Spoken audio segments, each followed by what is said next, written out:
Hey YouTube, let's ferment some cranberries. You probably have a bag of cranberries left over from Thanksgiving, or maybe you just bought some getting ready for the holidays. I've seen a lot of recipes where you can take a whole jar of cranberries and fill it with honey and ferment it that way. That just seems like a lot of honey to me. I don't want to eat that much honey. I like making something a little bit more savory, you know me. You can do your traditional, boil them in a pot and stir in a cup of sugar and some orange rinds or something like that and make a relish that way. I like to ferment. I'm going to ferment my cranberries, and hopefully we'll have a delicious product that in a couple of days that we can eat for the holidays. Let me show you what it takes. To make your fermented cranberries, the ingredients are pretty simple. You'll need, obviously, cranberries. I like to do a little bit of honey. This is about 2 tablespoons of honey, 2 tablespoons of salt. I've got some ginger. I keep it in a green bag. I don't know if you know about these green bags. These are amazing. You can buy these in the supermarket. You see Debbie Meyer green bags, and I bought this ginger, I don't know, some time ago, and it keeps in the fridge. These are amazing. I don't know, they have some kind of like a porosity or some kind of air permeability that is good for keeping vegetables and fruit. I love these. I take them and wash them out after I use them, let them dry on the dish rack, and then reuse them. This is probably 6 months or a year old, and I've been reusing it constantly.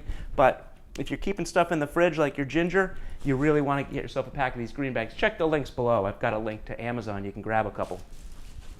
Ginger, I'm not going to use all of this. Maybe, I guess that much would be good. Some citrus. I like these are just some clementines. You can use an orange. A lemon might be a little too acid, but if you're into lemon, go for it. These are just some smaller oranges, some clementines that I picked up. For other spices, completely optional, cinnamon stick. And if you want to get real fancy, you can do a couple of juniper berries and maybe even some cloves and make it super Christmassy.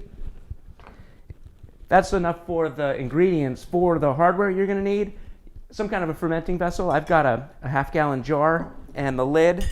And then for the other hardware, you're going to need a knife to cut your fruit up. And then I picked up these things on Amazon, and I've really been digging on them. They're great for fermenting. They're made by a company called Mason Tops, and they make their Pickle Pounder, which is great for bashing the fruit down into the jar. I'll show you that in a minute. They're Pickle Pebbles, which is the weight that holds everything down in the jar and out of the air. You want to make sure, remember when you're fermenting, everything needs to be kept below the surface of the liquid so that it doesn't mold. Anything that it touches air is going to get moldy. So these pickle pebbles are great to weight down your fermenting product. And then finally, their pickle pipe, which is a cool thing. It fits just inside your canning ring, and then it's got a little vent here in the top, kind of like a baby bottle. And this allows the carbon dioxide to build up, and as it gets too great, the carbon dioxide can vent as it is given off by the ferment. So here, let's get to work on this and see if we can make our fermented cranberries.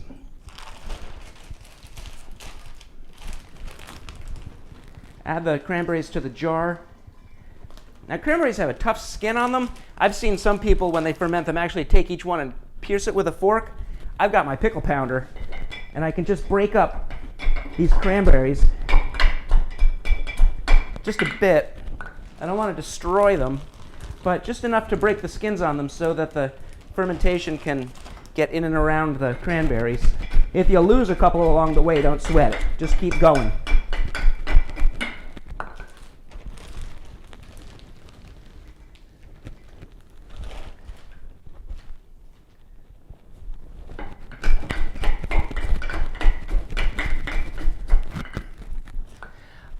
If you look closely at my pickle packer, I've got a coat of mineral oil on here. When you're doing something that you think is going to stain or right before you use it, I like to rub a little bit of oil on it. If you've got mineral oil, that's the best thing to use because it doesn't go rancid. But in a pinch, you can use a little bit of vegetable oil.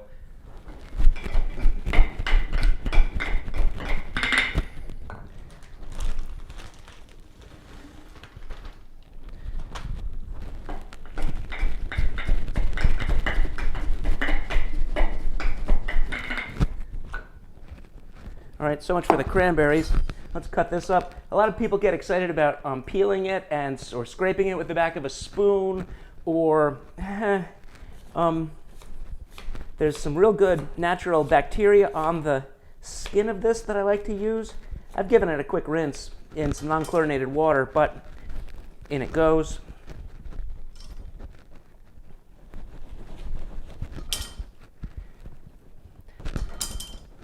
The cranberries are pretty acid already, but I like to add a little bit more orange juice just to build up the acid in the jar. The lactobacteria like a somewhat acid environment in which to grow and reproduce, and it'll actually protect the ferment from getting bad bacteria in it. That's the way lactofermentation works, is it lowers the pH, creates a more acid environment that is completely inhospitable to E. coli or mold or mildew or anything that's going to make anything dangerous in this jar. I've got a quart of water here that we're going to use to cover these cranberries. Let's add our salt. If you subscribe to this channel, you know exactly how much salt is here. Got a quart of water, right guys? And, well, I know. Here, real quick, everybody hit the subscribe button. Subscribe to this channel. We'll all be subscribers, and I can tell you the magic formula. All right? Great. Now that you're subscribed, 3 tablespoons of salt per liter or quart of water. Stir that in. You're going to want your honey. Easier to dissolve it in the water first.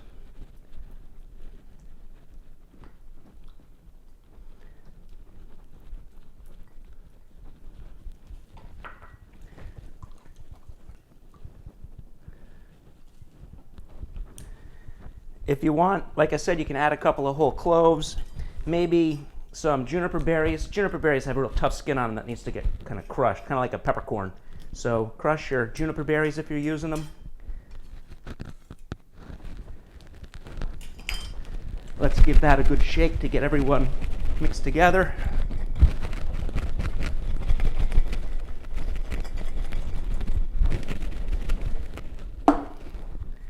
Get our pickle packer. Get all that pressed down in there real well. Get everything pressed down into place once you've got it shaken up. And then you want to kind of create a lid for your ferment here. We can use a couple of these orange peels just to hold the cranberries down. We want to keep everything under the surface of the water. And then use our pickle pebbles to hold them in place.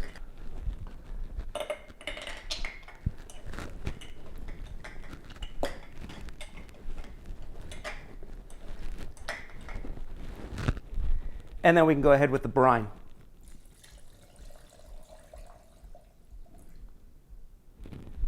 Get everything underneath.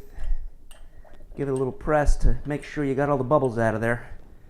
Lift out your floaters.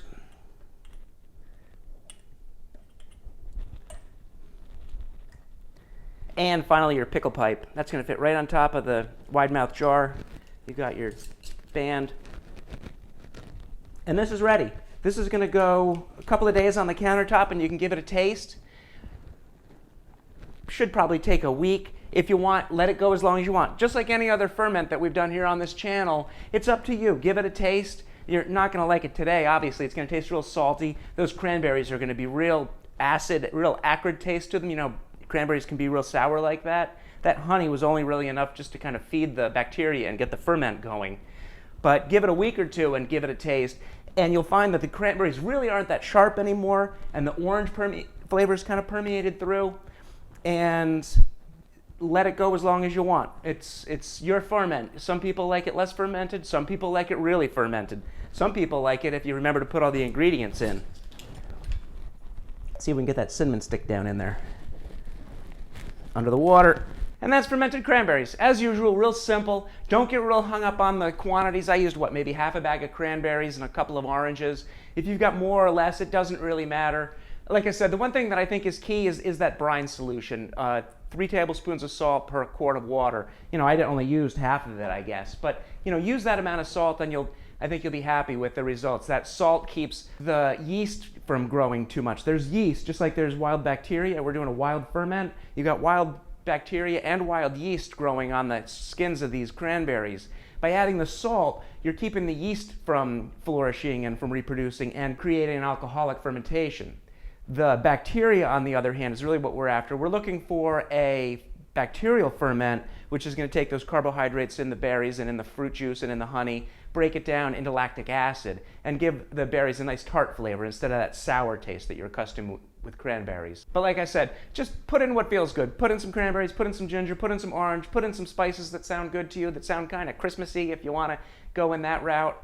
and then add your brine and just top it up enough to cover it so everything's under the air. You want to keep it out of the air. This is an anaerobic ferment again. And best of luck with it. Leave me a comment below and tell me how this came out for you. Thanks for watching.